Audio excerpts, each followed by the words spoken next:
वज़ीर-ए-आज़म नरेंद्र मोदी ने आज बैनुल-अक़वामी योगा डे में शिरकत की। ये तकरीब श्रीनगर के SKICC में मुनक़्क़द हुई, लेकिन भारी बारिश की वजह से ये तकरीब खलल का शिकार हुई। ये तकरीब सुबह 6:30 बजे शुरू होने वाली थी, लेकिन भारी बारिश की वजह से इस तकरीब को 8 बजे रिशेड्यूल किया गया।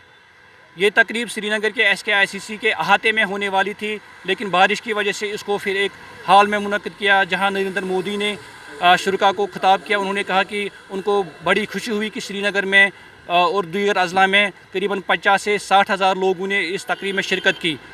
उन्होंने कहा कि इस योगा की वजह से यहाँ सयाहत को मज़ीद फ़रोग़ मिलेगा, क्योंकि दुनिया के साथ साथ भारत के साथ साथ मुख्तलिफ़ इलाक़ों से लोग अब यहाँ योगा करने के लिए आएंगे। वज़ीर-ए-आज़म का दौरा कल शाम शुरू हुआ, जहाँ से वो श्रीनगर एयरपोर्ट से बादामी बाग आए, तो कल शाम ही उन्होंने यहाँ एक जो मुख्तलिफ़ प्रोजेक्ट्स का इनेकाद किया, उनकी इफ्तिताह की या संग बुनियाद रखी।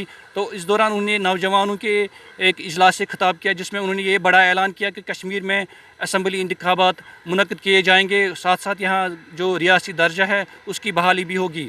इसकी यहाँ की सियासी जमातों ने उन्हें वेलकम किया, लेकिन जो PDP है उन्होंने कहा कि ये जुमलाबाजी तक महदूद नहीं रहनी चाहिए, बल्कि इसको अमल आवर किया जाना चाहिए कि यहाँ के एक मुतय्यन वक्त में यहाँ असम्बली इंतखाबात मुनक़्क़द होने चाहिए। वज़ीर-ए-आज़म के दौरे के सिलसिले में यहाँ सिक्योरिटी के सख्त इंतज़ाम किए गए थे। SKICC की तरफ जो भी रास्ते थे उनको सील किया गया था।